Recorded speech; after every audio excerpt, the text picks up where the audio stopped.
J'ai demandé à ChatGPT les 10 pires erreurs en dissertation juridique en licence de droit. Enregistre la vidéo encore sur marque-page en bas à droite et partage-la à tous tes amis qui sont en droit. Je précise d'ailleurs qu'il y a une grosse erreur en licence de droit, c'est de pas faire l'un des 3 plans types qui tombent tout le temps, parce qu'il n'y a que 3 plans types qui tombent en licence de droit et je te les explique sur mon site, ici. Voilà, c'est les mêmes plans types que la note de synthèse. Il y a des audios explicatifs et tout, c'est carré. Je te présente les plans types et comment les identifier rapidement pour ne pas perdre trop de temps sur le plan. Et pour les cours de méthode en visio, tu as mon email et mon super prof. Voilà, fais un screen. Première erreur, faire un hors-sujet, c'est l'erreur la plus grave. Tu récites ton cours sans répondre précisément à la question posée. Oui, la dissertation n'est pas une récitation du cours, effectivement. 2, ne pas définir les termes du sujet. Oui, mais alors ça, c'est dans l'intro surtout. Ok. Oublier de problématiser.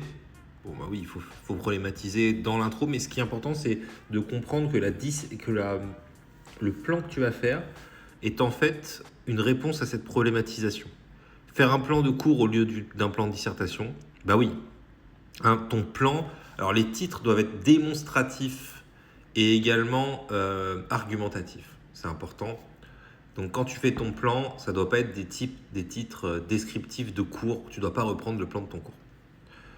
Faire un plan déséquilibré ou artificiel, oui.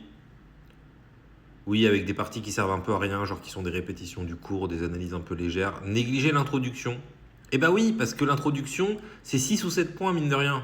Et oui, c'est pour ça qu'en commentaire de texte, en commentaire d'arrêt, pardon, j'ai une introduction à trous que vous pouvez prendre ici. La fiche d'arrêt, voilà, elle est ici. C'est ultra important l'intro, vous avez tendance à l'oublier. Donc ensuite, vous avez récité des connaissances sans les exploiter. Oui, quand on place son cours, c'est pour répondre au sujet.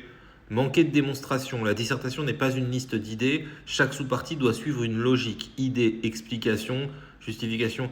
Oui, en fait, c'est la fameuse rédaction AEIC ou PSEC que j'explique dans mes méthodos sur mon site.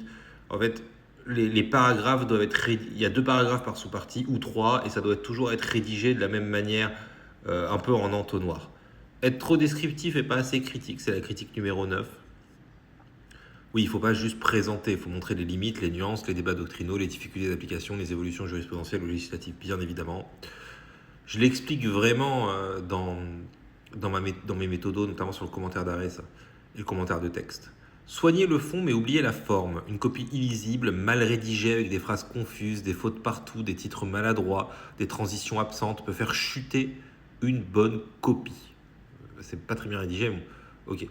Oui, la forme est très importante. J'en parle tout le temps aussi dans mes méthodologies. C'est tellement important dans mes vidéos aussi, donc tu peux t'abonner.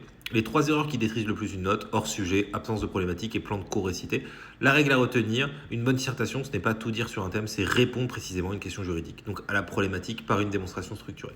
Voilà, n'oublie pas de prendre les 3 vrais plans types qui tombent à la dissertation juridique. Il n'y en a que 3 qui sont expliqués ici, avec des audios explicatifs. Je suis arrivé 7e au barreau, je suis passé par la meilleure école d'avocats de France, l'EFB, par l'école normale supérieure de la rue d'Ulm. J'ai eu à ça sur ma soeur, j'ai pu refuser parce que j'avais mieux, justement. Donc n'hésite pas à prendre mes méthodos sur mon site.